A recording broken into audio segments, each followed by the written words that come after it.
totally PC. What? It means political Christians. Oh, not I should have that politically down correct. right now, shouldn't I?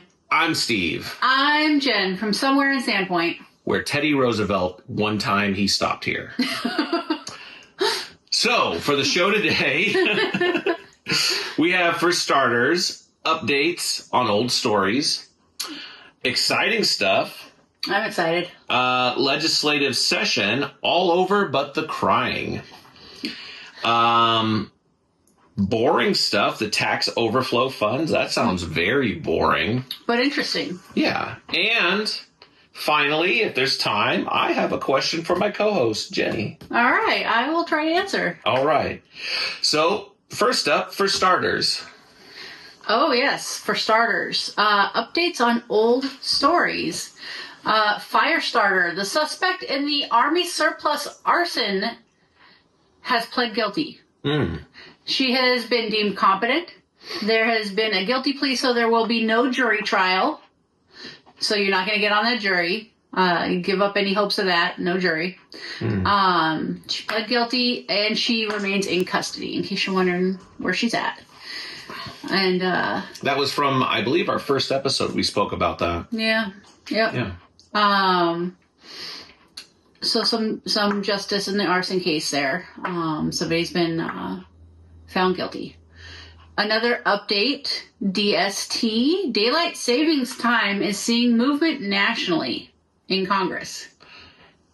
And if anybody hasn't already picked a side, but you're either a fan or what's up? Go ahead and explain it, because this is about to get confusing. So the president has a side. Yeah. He says he wants permanent daylight savings time. Apparently, that's Jen's president later because she feels. Night. I'm a night person. I wanted to stay late at night for sure, but didn't want to influence anybody, and all you have to hear. hear. Our hands anymore. We're not voting on it. All you have to hear is somebody say, well, I'd like it for it to get dark at 6 p.m. And you're like, you are crazy.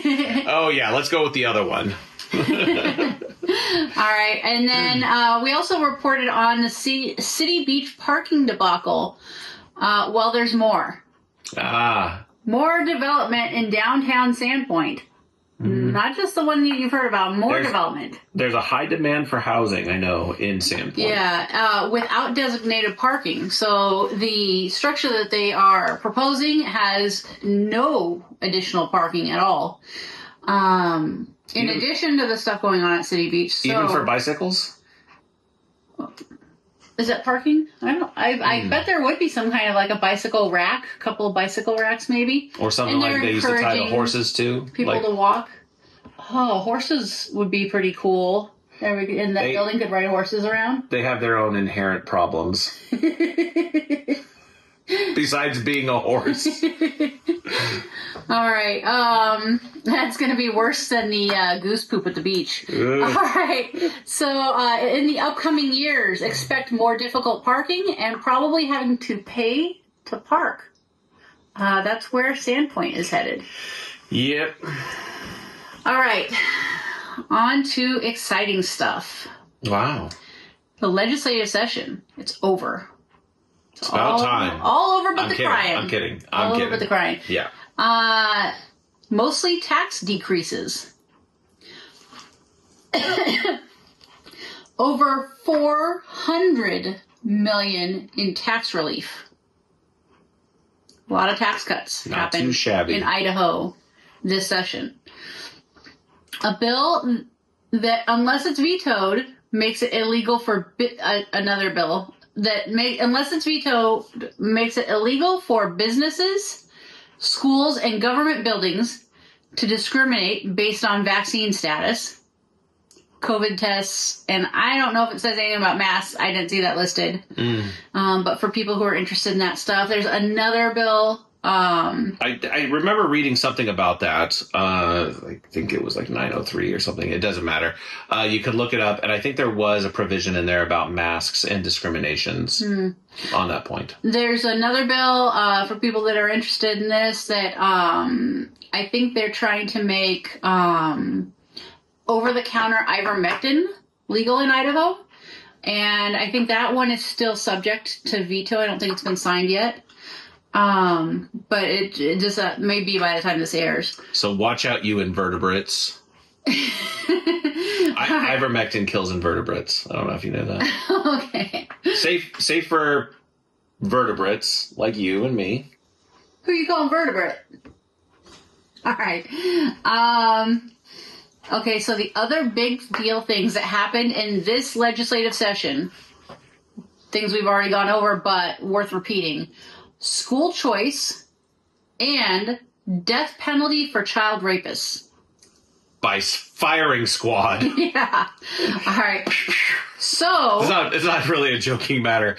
I was thinking about it and I looked into it more, and they're going to have to change some buildings to actually be able to do that in those. Yeah. That's are they going to do it? I always pictured it'd be outside. No, they have existing buildings where people are executed, and they are going to retrofit. That's what I could read right now. I think outside would be nicer, because if you're going to die, don't you want to look at like the sky and some fresh air and stuff? You'd be in some building? I think they get to do that beforehand. It's an ugly matter, but executioner is one of those jobs that is required. You have to have one of those in your state, in your government. When you're going to have a government, the Bible says, I don't know if this is a Christian local news.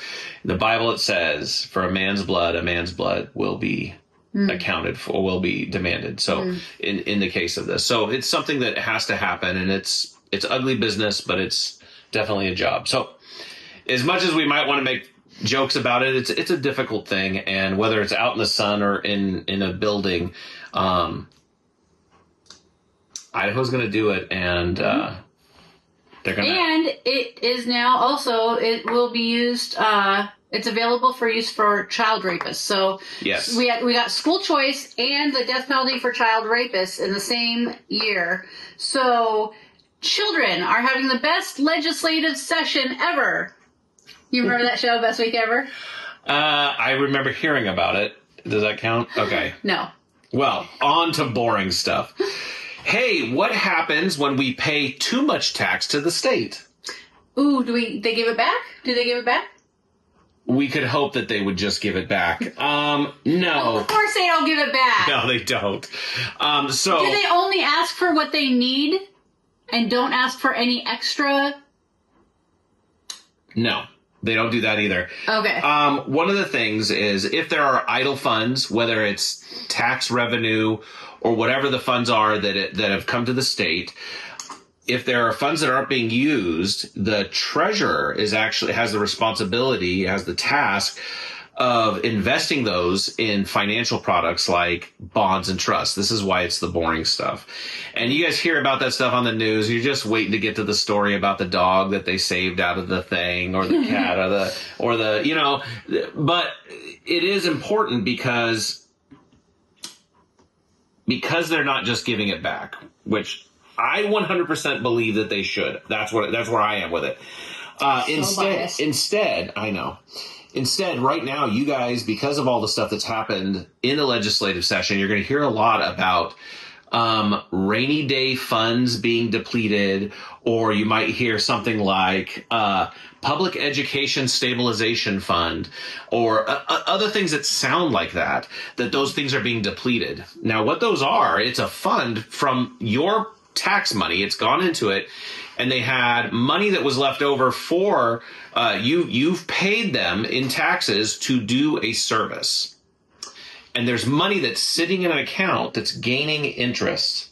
And being invested. And it's being invested. So it's they take your money and they make money with it. Yes, which they ask you for more money than they need, telling you that they need it for certain things. Get extra money from you. I don't remember reading that in the Constitution. Get extra money from you. Use it to make money, and then that extra money that they've made. So the money that's in the fund, this is supposed to stay in the fund for things that come up, but the extra money that they make off of it, which is the real reason why they need these funds to have a lot of money in them, because it's a money producer for them. What do they do with that extra money? Yeah, the government that we elected are not supposed to be revenue generators. We are supposed to have our businesses, and then we get taxed for the services. We give them the money, they use it, and that's the end of it. What do they use those funds for? Well, here's the thing. So they'll ask for the excess money or the amount of money, then they'll have excess. They'll put it into trust. It will get interest. That interest then gets put back into the general fund, and now it doesn't have anything attached to it. So when you guys are talking, when you guys hear about bureaucracies out of control, when you hear about, that this person's a rhino or this person is whatever, these people who get into government, and it doesn't matter whether the party changes or not, stuff seems to continue to be building and building and building. And there's this thing that we never intended. It's because we've given them too much money. We've given them too much money to play with. So now they don't have to come back and ask us. They don't have to treat us right. They don't. And to get more money out of us. Because they already asked. They'll ask for stuff that we really care about, get extra in those areas, take that to make money, and then go use it on these other projects. That's right. Without having to specifically ask us. Yeah. So it was originally us being overtaxed. That's right. That's where it starts, and that's where it also will come to if they ever have a shortfall. So they'll talk about drawing down an account or something like that, where they're going to have to be making, let's say, an account shorter. There was a funny analogy that was on The Office about lemonade stands. Every year you ask your mom $10 to generate for your lemonade stand, and then whatever the profit is, you get it. But let's say that you can make the lemonade cheaper and you can sell it for more. Then she might not want to give you that $10 because you're operating like way low. Well, they don't ever do that. They don't ever. And it's not just that. It's not just that they have money in those accounts. It's then there's another different account. Yes. That all that produce goes into. So we're saying it in a way that it's basically they're supposed to. The real thing is if they took too much tax, they should just give it back. And we're talking about in a simple term where they're taking the interest off of what they've gained by putting it into a savings account, and then they can take that interest and put it into a general fund, and then they're doing whatever. So we're saying it just us two telling you guys, but this is happening over and over and over again, way more than we can account for, and it's why we have to stay on top of our government. And anytime somebody is saying to you something like, the rainy day fund is getting low, they aren't for you. They are for the bureaucracy. And they don't want the rainy day fund for a rainy day for that department. Yeah. They want it because it produces money. If you're wondering, because it does produce money, if you're wondering what the reason is that they want it, it's for the money that they get to produce out of it. And we give them the money. So what it means is that they can do what they want without having to ask us for money. And we should always be like the parents, and they should be the servants coming and saying, hey, I said parents, we're the masters. We are the government. The servants, need to come to us to ask for money to do their job and not the reverse. It can't be where they are working for the bureaucracy. And we're so happy that we get $400 million in tax relief in Idaho. Yeah. It's money that's our money. They're not giving us money. That's our money that they just aren't wasting. Yeah. So it's good, but we should expect that. That's right. They should give you back any tax money that they don't use, and then you can go use it and invest it how you see fit, not how they see fit. And as long as they hold on to it in a savings account, it means they're just holding on to your money. And it doesn't mean they're not going to ask you for more, because they always do. So when they say savings account, this trust and that, start doing the thing where we used to say follow the money.